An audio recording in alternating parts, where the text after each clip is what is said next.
The Asari were the first species to discover the Citadel.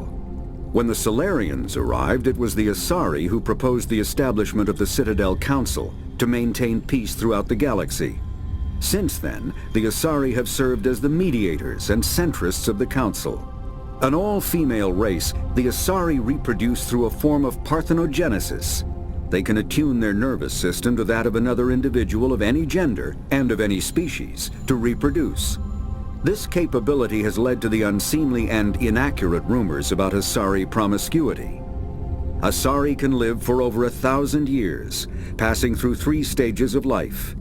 In the maiden stage, they wander restlessly, seeking new knowledge and experience. When the matron stage begins, they meld with interesting partners to produce their offspring.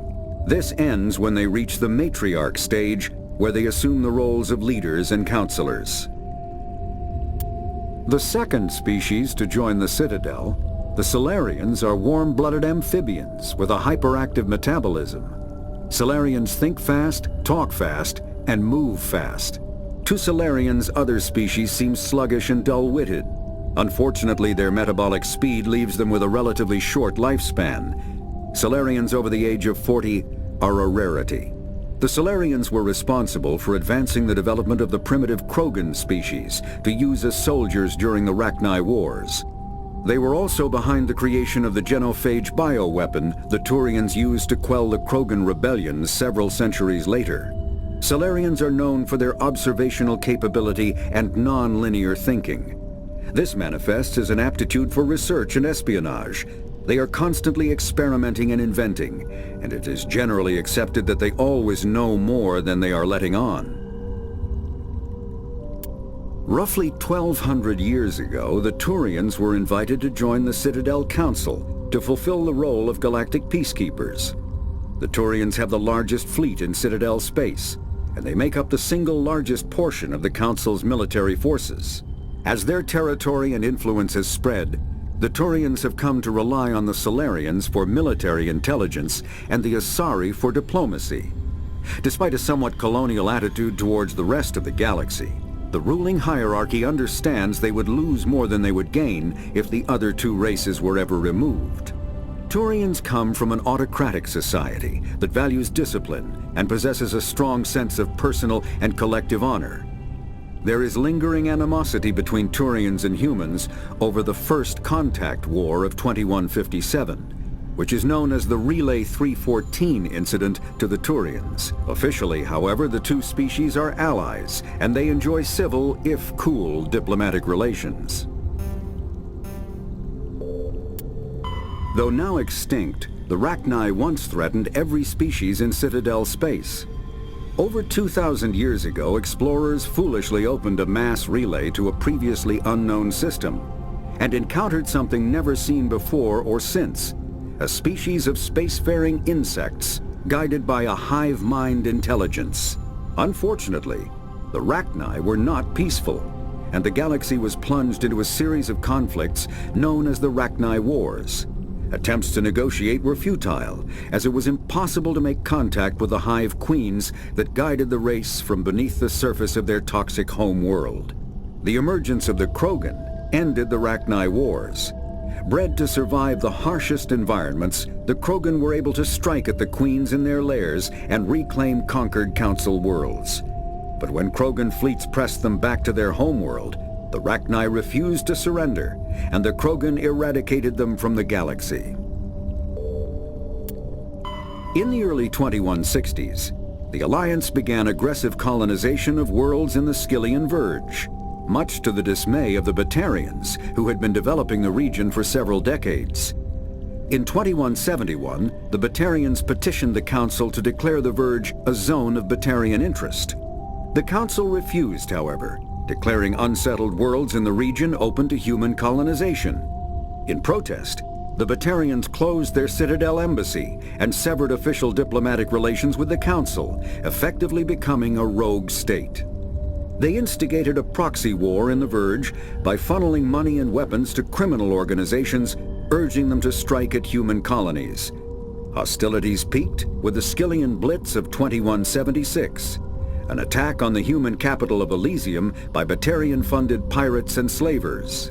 In 2178, the Alliance retaliated with a crushing assault on the moon of Torfin, long used as a staging base by Batarian-backed criminals. In the aftermath, the Batarians retreated into their own systems and are now rarely seen in Citadel space. The Elcor are a Citadel species native to the high-gravity world Dakuna.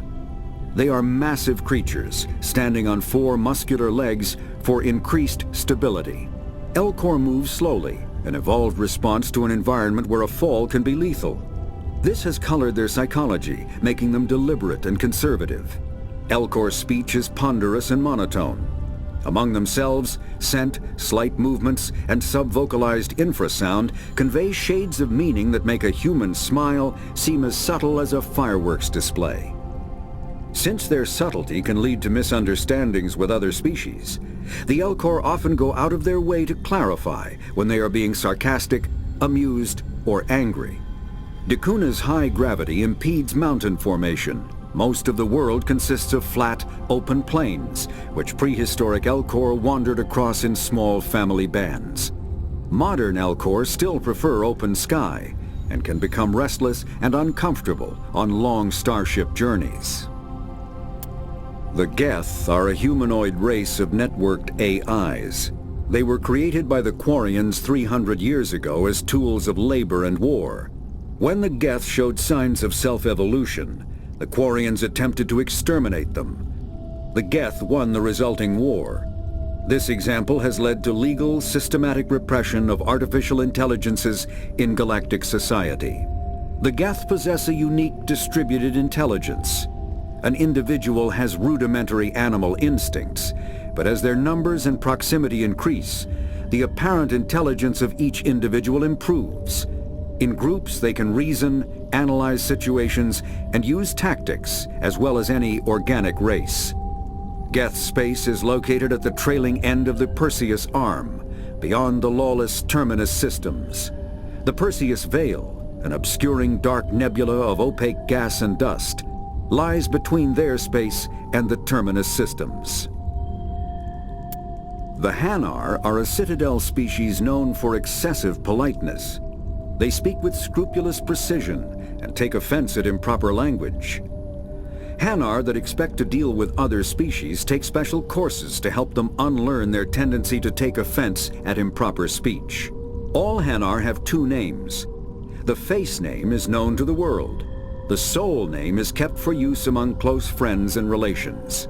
Hanar never refer to themselves in the first person in conversation with someone they know on a face name basis. To do so is considered egotistical, so instead they refer to themselves as this one, or the impersonal it.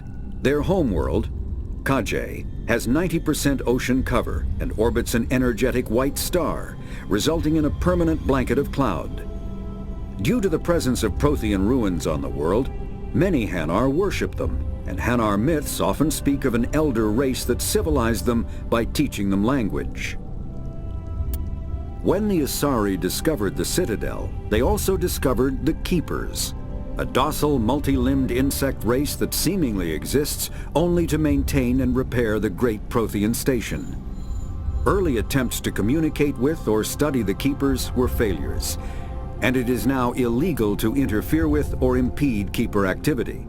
Because they are completely non-threatening, Keepers have become virtually invisible to everyone else. Similarly, they seem indifferent to other species, except for their tendency to help new arrivals integrate themselves into the Citadel. No matter how many Keepers die due to old age, violence, or accident, they maintain a constant number. No one has discovered the source of new Keepers, but some hypothesize they are genetic constructs, biological androids created somewhere deep in the inaccessible core of the Citadel itself. The Krogan evolved in a hostile and vicious environment. Until the invention of gunpowder weapons, eaten by predators was still the #1 cause of Krogan fatalities. Afterwards, it was death by gunshot. When the Solarians discovered them, the Krogan were a brutal, primitive species, struggling to survive a self-inflicted nuclear winter. The Solarians culturally uplifted them, teaching them to use and build modern technology so they could serve as soldiers in the Rachni War. Liberated from the harsh conditions of their homeworld, the quick-breeding Krogan experienced an unprecedented population explosion. They began to colonize nearby worlds. Even though these worlds were already inhabited, the Krogan rebellions lasted nearly a century, only ending when the Turians unleashed the genophage, a Solarian-developed bioweapon that crushed all Krogan resistance. The genophage makes only 1 in 1,000 pregnancies viable, and today the Krogan are a slowly dying breed. Understandably, the Krogan harbor a grudge against all other species, especially the Turians. Driven from their home system by the Geth nearly 3 centuries ago, most Quarians now live aboard the Migrant Fleet, a flotilla of 50,000 vessels ranging in size from passenger shuttles to mobile space stations. Home to 17 million Quarians, the flotilla understandably has scarce resources. Because of this, each Quarian must go on a rite of passage known as the pilgrimage when they come of age. They leave the fleet and only return once they have found something of value they can bring back to their people. Other species tend to look down on the Quarians for creating the Geth and for the negative impact their fleet has when it enters a system. This has led to many myths and rumors about the Quarians, including the belief that underneath their clothes and breathing masks, they are actually cybernetic creatures, a combination of organic and synthetic parts. The Volus are a member species of the Citadel with their own embassy, but they are also a client race of the Turians. Centuries ago, they were voluntarily absorbed into the hierarchy, effectively trading their mercantile prowess for Turian military protection. Erun, their homeworld, lies far beyond the normal life zone of its star. However, the world has a high-pressure greenhouse atmosphere that traps enough heat to support an ammonia-based biochemistry. As a result, the Volus must wear pressure suits and breathers when dealing with other species, as conventional nitrogen-oxygen air mixtures are poisonous to them, and in the low-pressure atmospheres tolerable to most species, their flesh will actually split open. Volus culture is tribal, bartering lands and even people to gain status. This culture of exchange inclines them to economic pursuits. It was the Volus who authored the Unified Banking Act, and they continue to monitor and balance the Citadel economy. After the Geth secure a location, they round up and impale dead and living bodies on mechanical spikes. The spikes rapidly transform these victims into withered husks, extracting water and trace minerals, and replacing them with cybernetics. The cybernetics reanimate the lifeless flesh and tissue, transforming the bodies into mindless killing machines.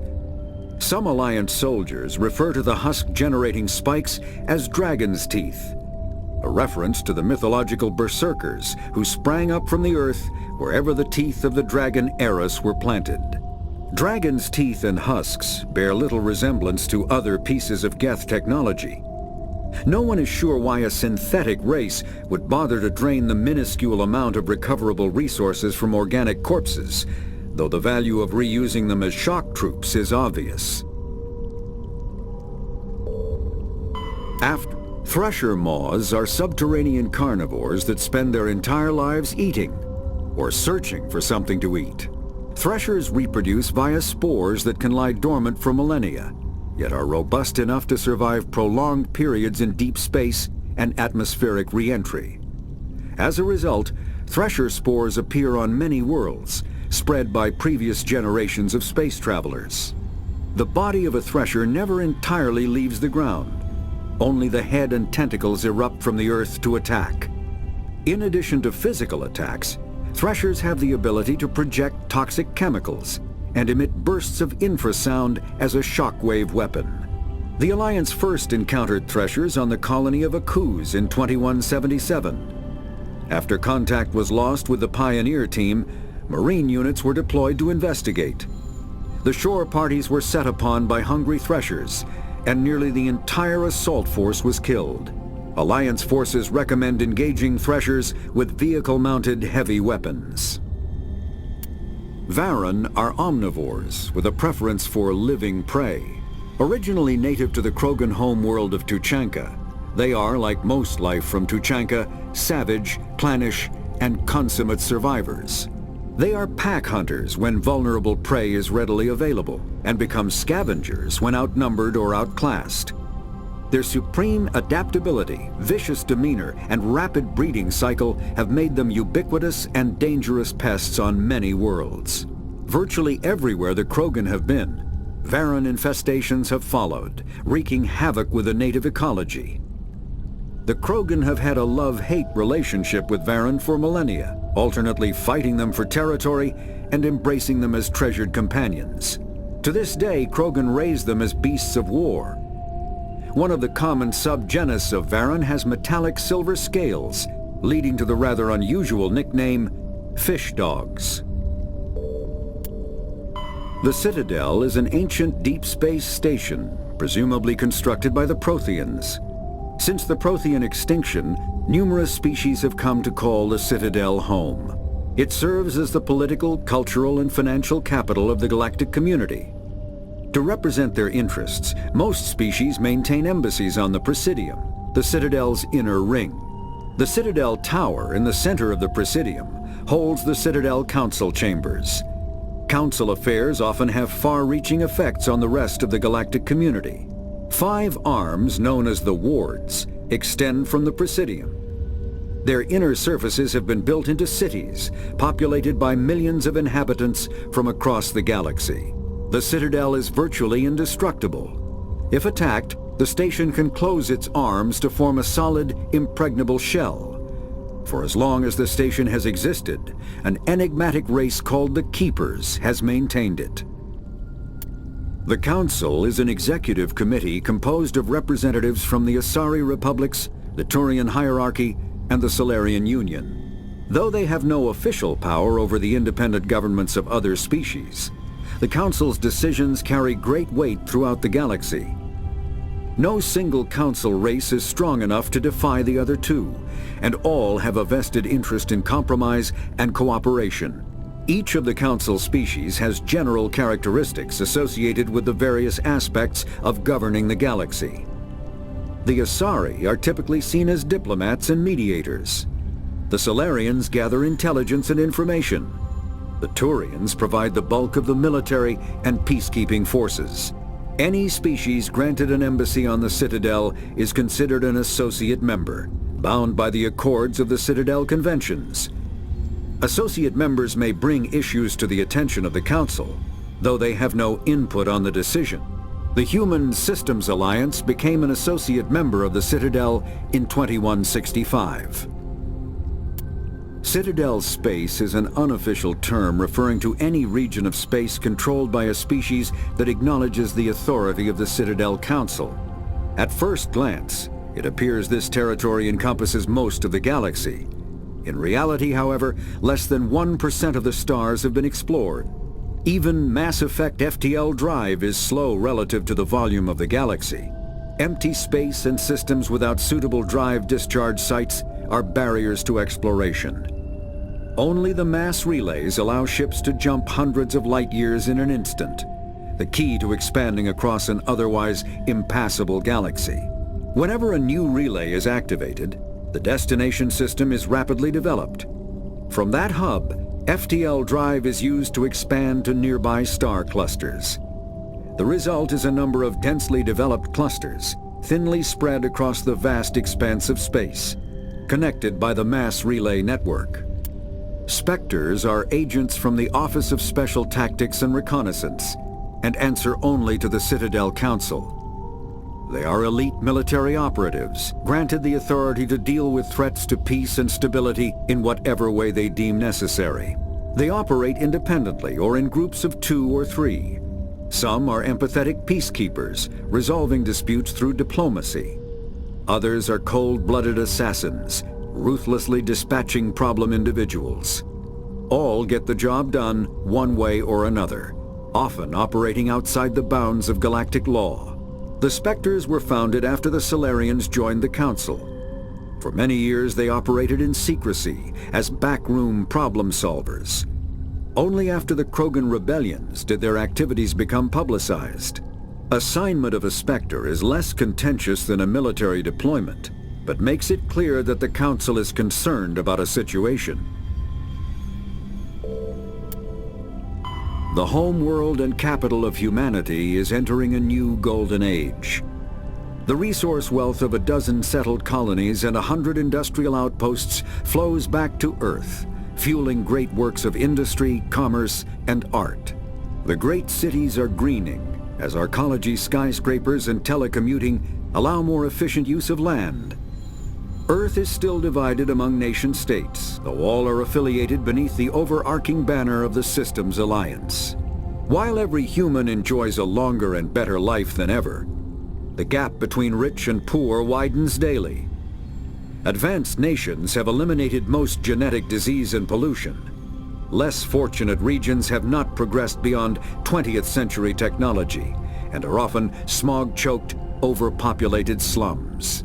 Sea levels have risen 2 meters in the last 200 years, and violent weather is common due to environmental damage inflicted during the late 21st century.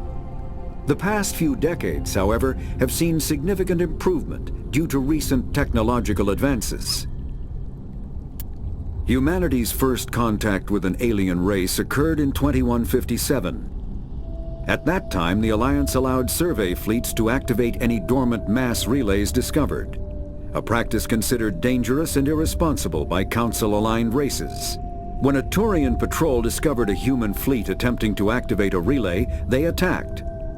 One human vessel survived, retreating to the colony of Shanxi. The Turians followed, quickly defeating the local forces. Shanxi was occupied, the first and to date only human world to be conquered by an alien species. The Turians believed the handful of ships they defeated represented the bulk of human defenses, so they were unprepared when the Second Fleet, under Admiral Castany Drescher, launched a strong counteroffensive, evicting them from Shanxi. The Turians mobilized for full-scale war, drawing the attention of the rest of the galaxy. The Council quickly intervened, forcing a truce. Fortunately for humanity, the First Contact War was ended with a diplomatic solution. The Systems Alliance is an independent supranational government representing the interests of humanity as a whole. The Alliance is responsible for the governance and defense of all extrasolar colonies and stations. The Alliance grew out of the various national space programs as a matter of practicality. Sol's planets had been explored and exploited through piecemeal national efforts. The expense of colonizing entire new solar systems could not be met by any one country. With humans knowing that alien contact was inevitable, there was enough political will to jointly fund an international effort. Still, the Alliance was often disregarded by those on Earth until the First Contact War. While the national governments dithered and bickered over who should lead the effort to liberate Shanxi, the Alliance fleet struck decisively. Post-war public approval gave the Alliance the credibility to establish its own parliament and become the galactic face of humanity. Pharos is a habitable world in the Attican Beta Cluster. 2/3 of the habitable surface is covered with the ruins of a crumbling Prothean megatropolis. In the millennia since the Prothean extinction, the ruins have been repeatedly picked over by looters many times. Pharos was considered a poor prospect for colonization, as little open ground remains for agriculture. The only sizable freshwater sources are the poles, which are tapped by the decaying Prothean aqueduct systems. The dead cities, while in good condition considering their antiquity, are of uncertain stability. Ground level is congested by a dozen meters of fallen debris, and the air is fouled by dust. In 2178, the Human Exogeny Corporation announced its intention to place a permanent colony on Pharos to thoroughly explore the ruins. The pioneer settlement was placed on the upper levels of several intact skyscrapers, using the surviving Prothean aqueducts and rooftop hydroponic gardens to support the population. Like the ancient human city of Troy, Ilos is a world known only through second-hand sources. References to Ilos have been found at several other Prothean ruins, though direct study of the world is unlikely to occur. Ilos lies in a remote area of the Terminus systems, only accessible by the legendary Mu Relay. 4,000 years ago, the Mu Relay was knocked out of position by a supernova and lost. Since then, Ilos and its cluster have been inaccessible. Occasionally, a university will organize an expedition to chart a route to Ilos using conventional FTL drive. These never get beyond the planning stages due to the distance and danger. The journey could take years or decades, passing through the hostile Terminus systems and dozens of unexplored systems. Noveria is a cool, rocky world with most of its hydrosphere locked up in massive glaciers. A privately chartered colony world, the planet is owned by the Noveria Development Corporation Holding Company.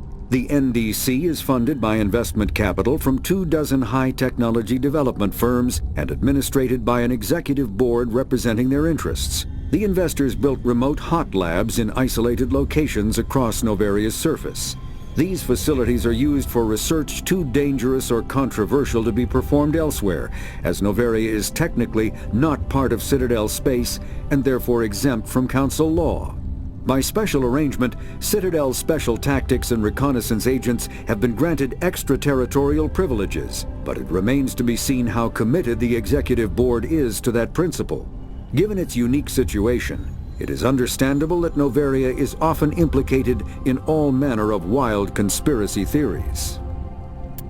Vermeer is a lush world located on the frontier of the Attican Traverse. Its vast seas and orbital position on the inner life zone have created a wide equatorial band of humid, tropical terrain. Only the political instability of the region has impeded efforts at colonization. Many times the Citadel has opened negotiations to settle Vermeer with various criminal gangs and petty dictatorships in the nearby Terminus systems. All fell apart due to internal power shifts within the opposing parties. The Citadel has written off the colonization of Vermeer as impossible without significant political change. The Terminus powers themselves are unlikely to ever settle Vermeer. Most lack the resources to support settlement of a virgin world, finding it more expedient to steal from their neighbors than build for themselves. The Terminus systems are located on the far side of the Attican Traverse, beyond the space administered by the Citadel Council or claimed by the Human Systems Alliance. It is populated by a loose affiliation of minor species, united only in their refusal to acknowledge the political authority of the Council or adhere to the Citadel conventions. Their independence comes at a price. The Terminus is fraught with conflict. War among the various species is common, as governments and dictators constantly rise and fall. The region is a haven for illegal activities, particularly piracy and the slave trade. At least once a year, a fleet from the Terminus invades the nearby Attican Traverse. These attacks are typically small raids against poorly defended colonies. The Council rarely retaliates, as sending patrols into the Terminus systems could unify the disparate species against their common foe, triggering a long and costly war. There are between 200 and 400 billion stars in the galaxy, and less than 1% of them have ever been visited or had their systems properly surveyed. Humanity's early expansion into the Attican Traverse was haphazard, a desperate race to claim habitable planets where populations can be economically settled. Ignored in the wake of this land grab were thousands of less hospitable worlds, each potentially rich with industrial resources. The wealth of entire solar systems lies untapped, waiting for corporate survey teams or independent pioneers to discover and exploit them. However, this is not an easy task. In addition to the environmental hazards, the fact that uncharted worlds are largely ignored makes them popular bases for criminals, revolutionaries, cults, and others who wish to remain unnoticed by galactic society. Faster-than-light drives use element zero cores to reduce the mass of the ship, allowing higher rates of acceleration. This effectively raises the speed of light within the mass effect field, allowing high-speed travel with negligible relativistic time dilation effects. Starships still require conventional thrusters, chemical rockets, commercial fusion torch, economy ion engine, or military anti-proton drive, in addition to the FTL drive core. With only a core, a ship has no motive power. The amount of ESO and power required for a drive increases exponentially to the mass being moved and the degree it is being lightened. Very massive ships, or very high speeds, are prohibitively expensive. If the field collapses while the ship is moving at faster than light speed, the effects are catastrophic. The ship is snapped back to sublight velocity, the enormous excess energy shed in the form of lethal Cherenkov radiation. Larger warships are generally classified in one of 4 weights. Frigates are small, fast ships used for scouting and screening of larger vessels. Frigates often operate in wolf-pack flotillas. Cruisers are middleweight combatants, faster than dreadnoughts and more heavily armed than frigates. Cruisers are the standard patrol unit and often lead frigate flotillas. Dreadnoughts are kilometer-long capital ships mounting heavy, long-range firepower. They are only deployed for the most vital missions. Carriers are dreadnought-sized vessels that also carry large numbers of fighters. Smaller vessels are almost exclusively used in a support role to the warships during combat. Fighters are one-man craft used to perform close-range attacks on enemy ships. Interceptors are one-man craft optimized for destroying opposing fighters. The Normandy is a prototype starship developed by the Human Systems Alliance with the assistance of the Citadel Council. It is optimized for scouting and reconnaissance missions in unstable regions using state-of-the-art stealth technology. For most ships, the heat generated through standard operations is easily detectable against the absolute zero background of space. The Normandy, however, is able to temporarily sink this heat within the hull. Combined with refrigeration of the exterior hull, the ship can travel undetected for hours or drift passively for days of covert observation. This is not without risk. The stored heat must eventually be radiated, or it will build to levels capable of cooking the crew alive. Another component of the stealth system is the Normandy's revolutionary Tantalus drive, a mass effect core twice the standard size. The Tantalus drive generates mass concentrations that the Normandy falls into, allowing it to move without the use of heat-emitting thrusters. Sovereign is the flagship of the rogue Spectre's Sarin. An enormous dreadnought larger than any other ship in any known fleet, it is crewed with both Geth and Krogan. At 2 kilometers long, its spinal-mounted main gun is likely capable of penetrating another dreadnought's kinetic barriers with a single shot. How Sarin acquired this incredible warship is unknown. The prevailing opinion is that Sovereign is a Geth construct, while others believe it is a Prothean relic. Its design, however, hints at a more alien and mysterious origin.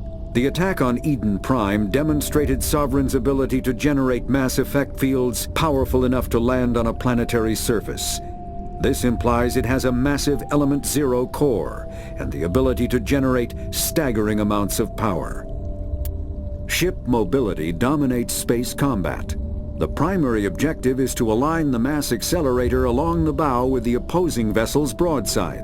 Battles typically play out as artillery duels, fought at ranges measured in thousands of kilometers, though assaults through defended mass relays often occur at knife fight ranges, as close as a few dozen kilometers.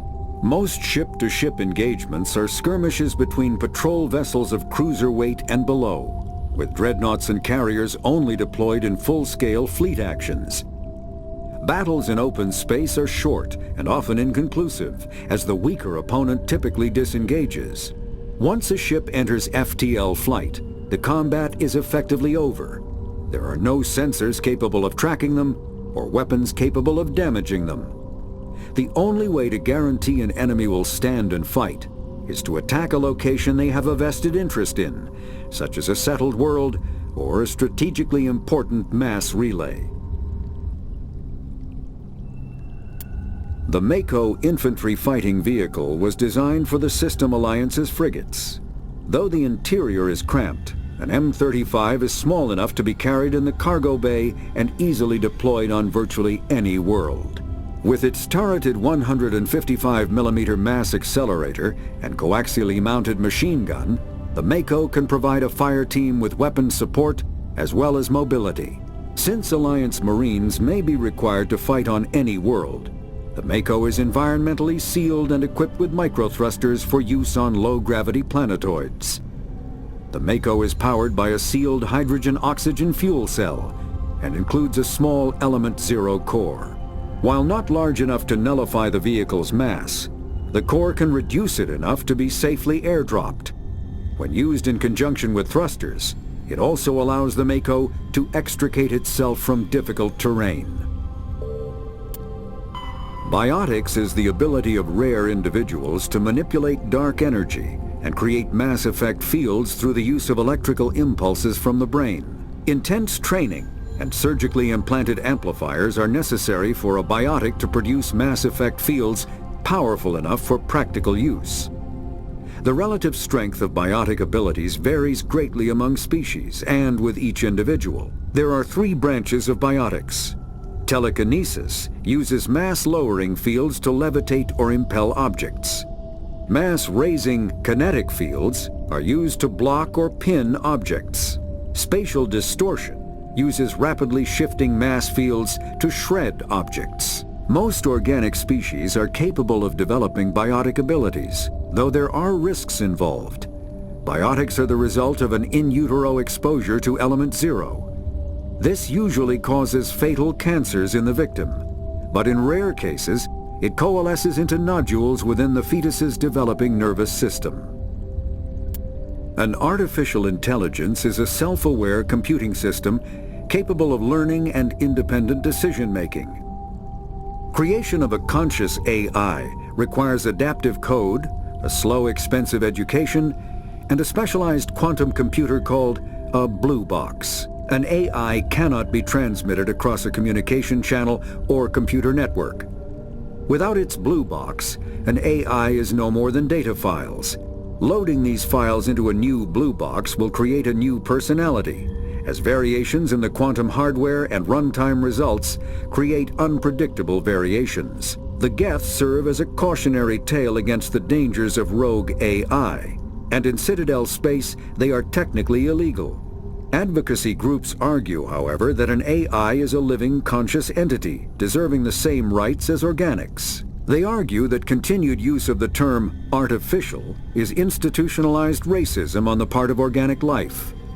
The term synthetic is considered the politically correct alternative. A virtual intelligence is an advanced form of user interface software. VIs use a variety of methods to simulate natural conversation, including an audio interface and an avatar personality to interact with. Although a VI can provide a convincing emulation of sentience, they are not self-aware, nor can they learn or take independent action. VIs are used as operating systems on commercial and home computers. Minimal VI agents are also available. Agents are compact and specialized.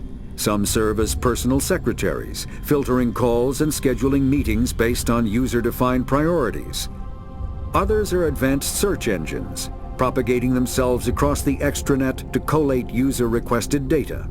Commercial VIs in a variety of stock personalities are available at any software retailer. Boutique firms and hobbyists also build unique VIs to personal specification. Although software emulation of living personalities is illegal, reconstructions of famous historical figures are common. Element 0 can increase or decrease the mass of a volume of space-time when subjected to an electrical current. With a positive current, mass is increased. With a negative current, mass is decreased. The stronger the current, the greater the magnitude of the dark energy mass effect.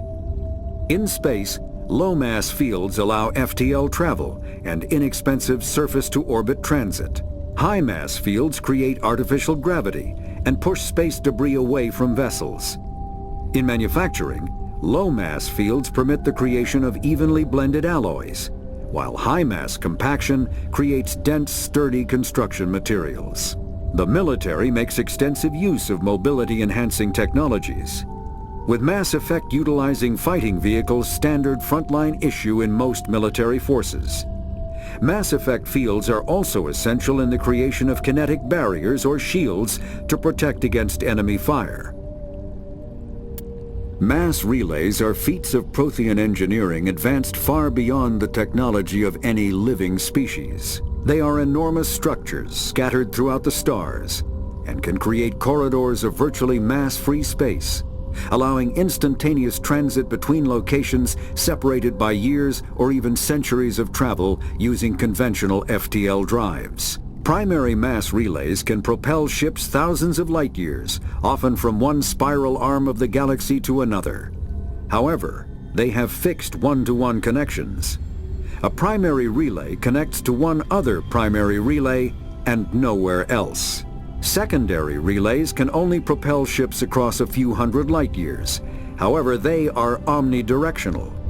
A secondary relay can send a ship to any other relay within its limited range. There are many dormant primary relays whose corresponding twins have not yet been located.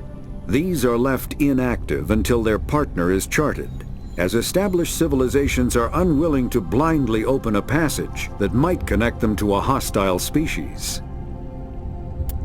Omni-tools are handheld devices that combine a computer microframe, sensor analysis pack, and manufacturing fabricator. Versatile and reliable, an Omni-tool can be used to analyze and adjust the functionality of most standard equipment, including weapons and armor, from a distance. The fabrication module can rapidly assemble small three-dimensional objects from common reusable industrial plastics, ceramics, and light alloys. This allows for field repairs and modifications to most standard items, as well as the reuse of salvaged equipment. Omni-tools are standard issue for soldiers and first-in colonists. Combat hard suits use a dual-layer system to protect the wearer. The inner layer consists of fabric armor with kinetic padding. Areas that don't need to be flexible, such as the chest or shins, are reinforced with sheets of lightweight, ablative ceramic. The outer layer consists of automatically generated kinetic barriers. Objects traveling above a certain speed will trigger the barrier's reflex system and be deflected, provided there is enough energy left in the shield's power cell. Armored hardsuits are sealable to protect the wearer from extremes of temperature and atmosphere. Standard equipment includes an onboard mini-frame and a communications, navigation, and sensing suite. The mini-frame is designed to accept and display data from a weapon's smart targeting system to make it easier to locate and eliminate enemies. Kinetic barriers, more commonly called shields, provide protection against most mass accelerator weapons. Whether on a starship or a soldier's suit of armor, the basic principle remains the same. Kinetic barriers are repulsive mass effect fields, projected from tiny emitters. These shields safely deflect small objects traveling at rapid velocities. This affords protection from bullets and other dangerous projectiles, but still allows the user to sit down without knocking away their chair. The shielding afforded by kinetic barriers does not protect against extremes of temperature, toxins, or radiation. Medigel is a common medicinal salve used by paramedics, EMTs, and military personnel. It combines several useful applications: a local anesthetic, disinfectant, and clotting agent all in one. Once applied, the gel is designed to grip tight to flesh until subjected to a frequency of ultrasound. It is sealable against liquids, most notably blood, as well as contaminants and gases. The gel is a genetically engineered bioplasm created by the CERTA Foundation, a medical technology megacorp based on Earth. Technically, Medigel violates Council laws against genetic engineering, but to date, it has proved far too useful to ban. All modern infantry weapons, from pistols to assault rifles, use micro-scaled mass accelerator technology. Projectiles consist of tiny metal slugs suspended within a mass-reducing field, accelerated by magnetic force to speeds that inflict kinetic damage. The ammo magazine is a simple block of metal. The gun's internal computer calculates the mass needed to reach the target based on distance, gravity, and atmospheric pressure, then shears off an appropriate-sized slug from the block. A single block can supply thousands of rounds, making ammo a non-issue during any engagement. Top-line weapons also feature smart targeting that allows them to correct for weather and environment. Firing on a target in a howling gale feels the same as it does on a calm day at the practice range. Smart targeting does not mean a bullet will automatically find the mark every time the trigger is pulled. It only makes it easier for the marksman to aim.